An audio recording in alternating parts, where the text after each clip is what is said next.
Olá, muito boa tarde. Está de volta o programa Eclésia e com ele o essencial da atualidade informativa na Igreja Católica. Num tempo que para a maioria dos portugueses é ainda de férias e descanso, para cerca de 30 leigos voluntários deonianos, este é o momento propício para conhecer e ajudar o povo africano. As bagagens partem para Moçambique e Angola, cheias de sonhos, expectativas e projetos para aquela que é a primeira experiência enquanto voluntários. É um sacrifício que fazem, que é não ficarem por cá nas praias ou a passear e vão dar um bocadinho do que é seu. É evidente que se costuma dizer que se recebe mais do que o que se dá. Quando vamos a uma outra cultura, nós recebemos muito. E acho muito bem na África usarem a palavra partilhar, e acho que é de facto uma partilha. Portanto, os daqui partilham um bocado, mas também recebem muita partilha, portanto, a cultura africana. A lacuna que existe neste processo de voluntariado é a sua duração. Para o padre adérito, um mês representa pouco tempo e serve apenas para a concretização de um sonho antigo. Uma realidade que a comunidade dioniana pretende combater. Nós queremos privilegiar um voluntariado mais prolongado, mais pensado, mais incisivo, e isso só se dá com 1 ano ou 2 anos de intervenção. Com um mês é muito pouco, é muito light, é muito passeio, é muito... Está bem, é bom, mas eu penso que talvez para quem nunca voltará à África, foi uma boa experiência. Para o local, para lá, talvez é muito pouco, mas temos já um programa de formação para o próximo ano, mas queremos privilegiar mais as experiências de longo prazo, ou seja, de longa duração, com 1 ano, 2 anos, e reduzir um bocado. Este ano, de facto, mandamos cerca de 30 voluntários no verão, é muita gente. A presença do superior da província dioniana de Moçambique marcou o envio deste ano que, para além de relembrar a importância do trabalho já realizado pelos voluntários, afirma que o mais importante é o de querer estar perto da população local. Já não é tempo de ir só ao que atrai, não é? Ao que chama a atenção, mas ao que precisa de atenção. Penso que as nossas igrejas e as nossas comunidades ainda em construção precisam um pouco da nossa atenção. Então ir para lá, estender a mão, estar ao lado deles é qualquer coisa desta realização. Dar atenção ao que precisa de atenção, não só ao que atrai. Dar continuidade não só ao trabalho, mas aos voluntários que os procuram, é o objetivo da Associação de Leigos Voluntários Dionianos. É preciso voltar ao fundamental da vida cristã. A afirmação partiu de Dom António Moiteiro Ramos, no dia da sua ordenação episcopal. O novo bispo auxiliar de Braga sublinha que a fé e a caridade deverão ser a marca dos cristãos na sua ação transformadora do mundo. Há 89 anos que não se ordenava um bispo na cidade da Guarda. O último foi Dom João de Oliveira Matos, cuja vida tem sido objeto de investigação na Diocese e no Vaticano, com vista à eventual beatificação e canonização. Mas esta era a vez de Dom António Moiteiro, que, aos 56 anos, é chamado a servir a Igreja no Episcopado.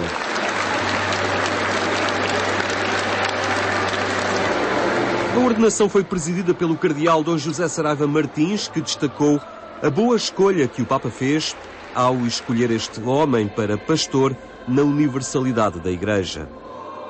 Dar um pastor à Igreja é sempre uma coisa muito importante. Não só para a Diocese que o dá, mas para a Igreja Universal. Porque aqui as igrejas particulares são canteiros do único jardim que é a Igreja Universal, não é? De maneira que dar um bispo a uma igreja particular é dar à Igreja Universal. Temos esta concepção da Igreja. Somos uma comunidade universal. E o bispo não é bispo daquele canteiro. Não. O bispo é bispo pastor de toda a Igreja Universal. Dai a vossa misericórdia aos que se encontram em tribulação.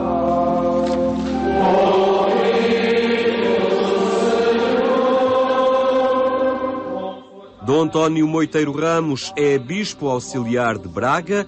O arcebispo que o acolhe espera que o novo bispo seja um irmão com quem vai partilhar a alegria conjunta de anunciar a boa nova e já lhe tem destinada uma tarefa pastoral.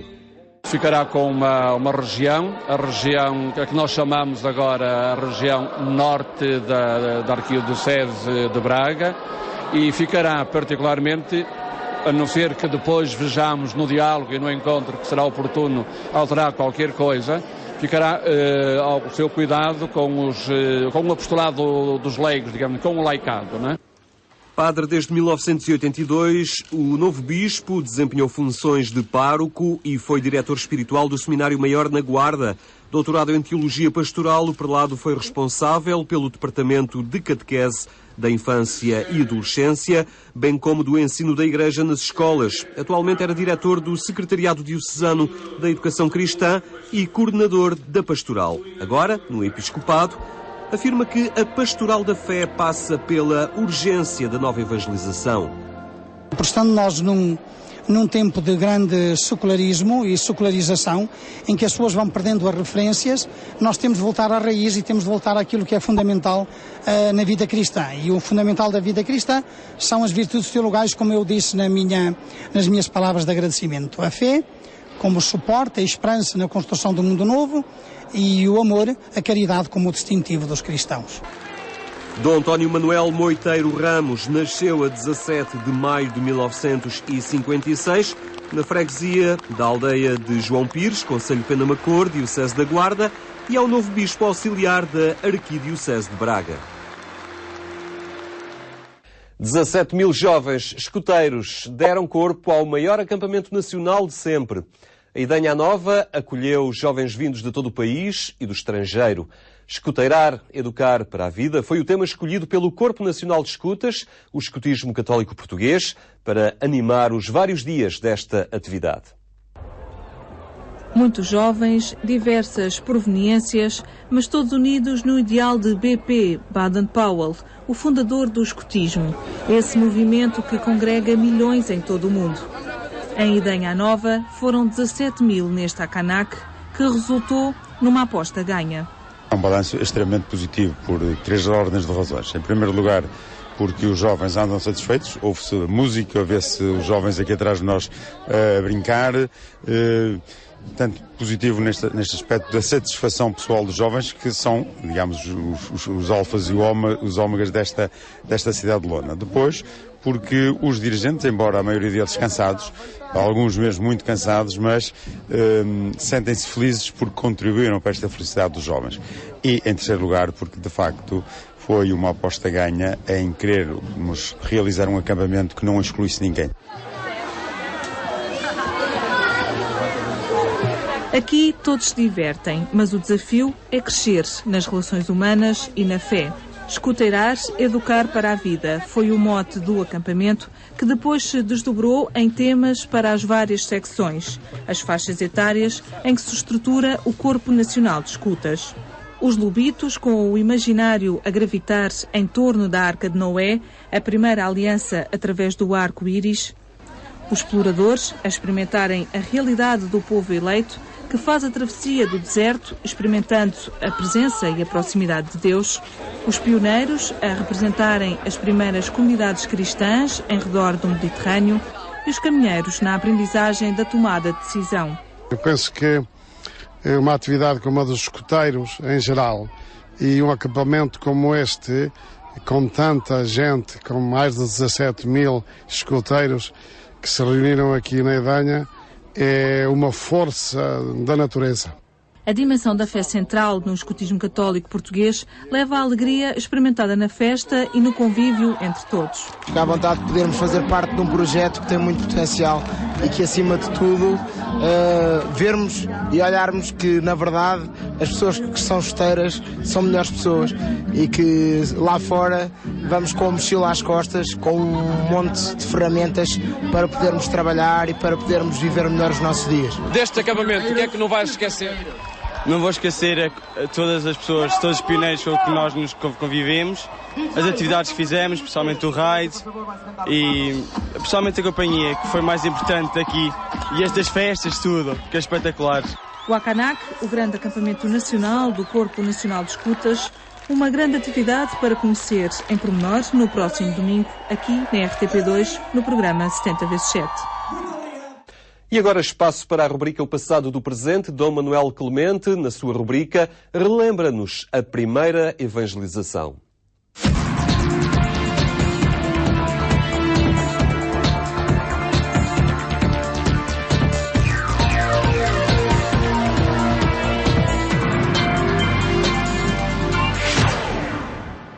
Falamos de história, de acontecimentos, no caso de documentos da história da Igreja que interessam ao presente que vemos, sobretudo à proposta hoje de nova evangelização. E fazemos-lo com Dom Manuel Clemente. Cumprimento.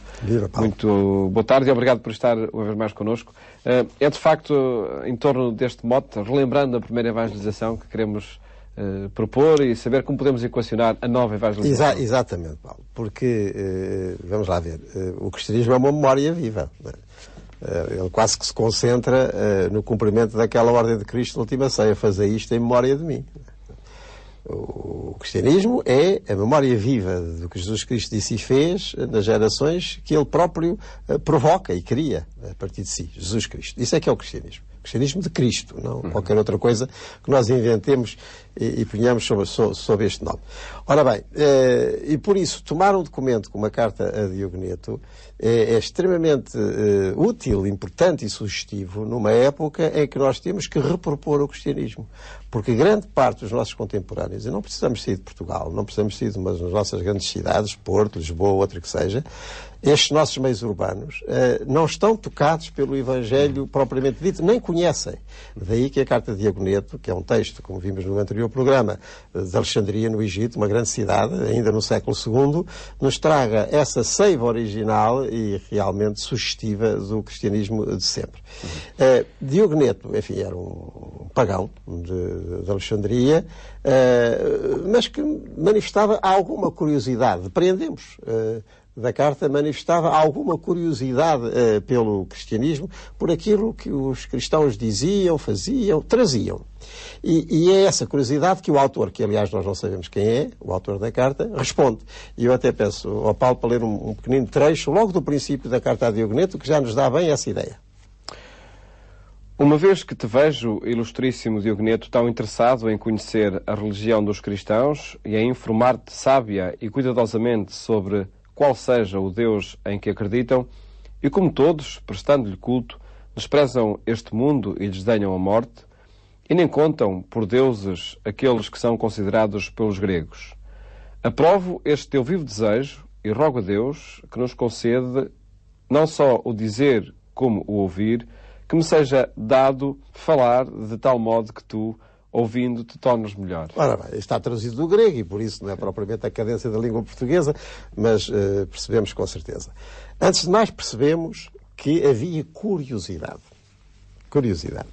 E eu julgo que isso, em termos de nova evangelização, é fundamental. Ou seja, a evangelização, a proposta cristã, não há de ser feita a seco. Porque ela vai corresponder a uma curiosidade que as pessoas têm e realmente têm acerca de Jesus Cristo. Jesus Cristo continua a ser motivo de curiosidade. E nós reparamos isso porque talvez não haja um motivo como o próprio Jesus Cristo tão versado de uma maneira ou de outra, às vezes de uma maneira muito imprópria, enfim, inventando um Cristo que nunca existiu, atribuindo-lhe coisas que ele nunca disse, enfim, mistificações de todo o género. Até na nossa literatura corrente aqui em Portugal, nem precisávamos sair, quase todos os anos mais algum autor se lembra de dizer que inventou a última coisa e que descobriu a última coisa sobre Jesus Cristo. Bem, mas o que importa é constatar que Jesus Cristo interessa. As pessoas não estão indiferentes a tudo aquilo que o nome Cristo evoca, não é? Ora, esta curiosidade é uma base para a evangelização. É, sem dúvida nenhuma, uma base para a evangelização. E não pode provocar indiferença nos evangelizadores. Não provoca, e o evangelizador tem que contar com isso. E até tem que suscitar essa curiosidade. Pelo menos fazer este tipo de reflexão que eu estava a fazer em qualquer auditório. Meus amigos, independentemente de sermos ou não sermos cristãos, imaginemos um auditório, uma coisa é certa, o nome Cristo e aquilo que tem a ver com Cristo suscita muita curiosidade, suscita perplexidade. Uns aderem, outros não aderem, mas há em geral um certo gosto por saber mais acerca de Cristo. Bem, e repito, isso é muito importante. O autor da Carta a Diogneto descobre que este Diogneto, que aliás era um homem certamente lá da elite de Alexandria, chama-lhe ilustríssimo, por isto não são apelativos quaisquer, mas que tinha curiosidade. E Alexandria era um meio culto, era um meio de grande cultura chamada helenista, portanto de influência grega, da filosofia grega, que ultrapassava muito o que são hoje as fronteiras da Grécia. Enfim, por todo o Mediterrâneo essa cultura se tinha alastrado desde o tempo de Alexandre, portanto, e mesmo no século IV, III, II a.C., e depois agora já nos séculos cristãos, como nós contamos.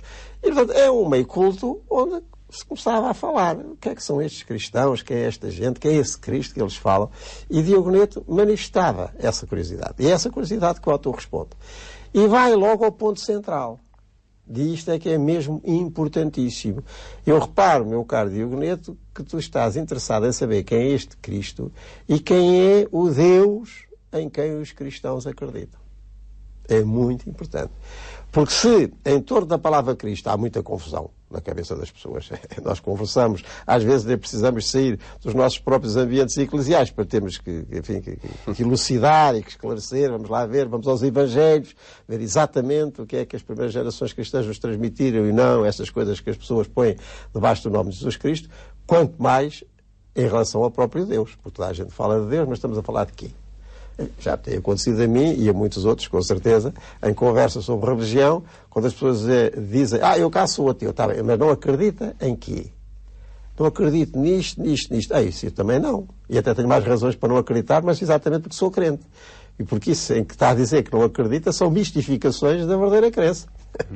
Portanto, elucidar o que é que esta palavra Deus e o que é que o conteúdo desta palavra significam é a pretensão do autor da carta a Diogoneto. Então vamos lá ver e vou-te explicar qual é o Deus em que os cristãos acreditam. Porque, vejamos, acerca de Deus e tudo quanto nós pomos dentro desta palavra Deus, a humanidade é pródiga. Que há tempos diziam-me que só nos Estados Unidos da América todos os anos se registram mais de 100 cultos novos. A humanidade é pródiga em arranjar religiões criativa também. E deuses, enfim, e com outros nomes que lhe dê, portanto, assim, entidades superiores, transcendentes, isto é comum, não é? Já de si também mostram uma busca do transcendente. Mostra, numa leitura mais teológica, mostra aquilo que em todos nós é transcendente, quer dizer, vai além daquilo que nós ainda conseguimos, daquilo que ainda divisamos, mas de certa maneira adivinhamos, onde nos projetamos, e isto é próprio do ser humano, não é? Agora, Jesus Cristo é muito incisivo a esse propósito, não é? Porque quando lhe falam de Deus ou lhe perguntam sobre Deus, nós encontramos respostas como essa. Quem me vê, vê o Pai. Ninguém vai ao Pai senão por mim. Portanto, Jesus revela-se na sua humanidade, que é a maneira que nós temos de o ver e de o ouvir, agora pela sua transmissão evangélica, como aquele em quem nós podemos perceber o que Deus seja, mas assim humanamente realizado. Portanto, Jesus é muito corretivo das nossas infabulações e das nossas imaginações acerca de Deus e de fantasias. Essa palavra fantasia com a palavra fantasma significa aquilo que realmente não existe, que é imaginário, não é? Ora, Jesus mostra-se e demonstra-se na sua humanidade como aquele em quem nós podemos divisar o outro que o explica, e aquele chama o Pai, a partir do qual ele julga. E por isso corrige muito as nossas ideias acerca de Deus, porque, digamos assim, traz o céu à terra. Ora, esta definição cristã da divindade, do que seja Deus, este Jesus Cristo como um lugar humano onde nós também possamos entrever o divino, é uma revolução de todos os tempos e continua a ser hoje, porque isto depois tem uma enorme concretização prática. Propô-la é fazer nova evangelização. Fazer nova evangelização. Portanto, a nova evangelização centra-nos a imaginação e a ideia e a convivência, se quisermos assim, religiosa, numa pessoa concreta, que é a pessoa de Jesus Cristo. E a partir dele, então, o Pai, do qual ele brota e ao qual ele sempre se refere, ninguém vai ao Pai senão por mim, diz Jesus Cristo, e a partir dele também, ou seja, da humanidade que ele assume, a convivência com os outros, que acaba por ser também divinamente informada. E é por isso que Jesus liga absolutamente os dois mandamentos da lei antiga, do amor a Deus e do amor ao próximo, como se fossem um só. revolução a fazer, já estamos no âmago da nova evangelização, mas era isso que certamente havia de espantar o tal Diagoneto, a quem essa carta se dirige. Meu caro amigo, tu queres saber porque é que nós não adoramos deuses imaginários? É porque em Jesus Cristo nós assentamos bem os pés na terra e só pela terra divisamos o céu. E em Jesus Cristo nós temos então uma definição concreta, real, de todas essas coisas que nós podemos aspirar. Portanto, isto é uma volta imensa. No contexto da filosofia grega do século II e também no de hoje. E de hoje, porque as alienações... Hoje teremos a técnica, teremos... Paulo, e as alienações são muitas, sempre foram. A alienação, também se pode dizer, o alheamento de nós, não é? Como que... tentarmos explicar, além de nós e além da realidade humana, em qualquer coisa que nós imaginamos. O cristianismo é exatamente o contrário disso. Um dos primeiros artigos, digamos, do nosso credo cristão é a encarnação. Deus ganha carne, Deus ganha humanidade, é em Jesus Cristo. E em Jesus Cristo, e na humanidade de todos que Ele de algum modo assume, nós temos um lugar onde podemos divisar Deus. Isto é uma reviravolta. Estamos a ver que só neste primeiro artigo para a nova evangelização temos muito trabalho a fazer. E por isso propomos neste verão um encontro com este documento, a Carta a Diagoneto. É muito refrescante, realmente. Onde se fala da forma como aconteceu a evangelização logo desde os primeiros séculos. Melhor voltamos a encontrar-nos de hoje a 8 dias para estes encontros com Carta a Diagoneto, um documento do século II que nos vai informando acerca da forma como aconteceu nesse século a evangelização.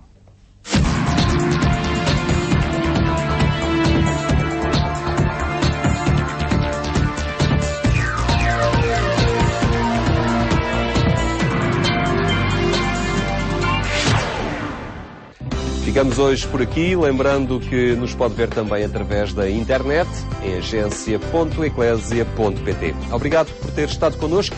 Tenha então uma boa tarde, até amanhã, se Deus quiser.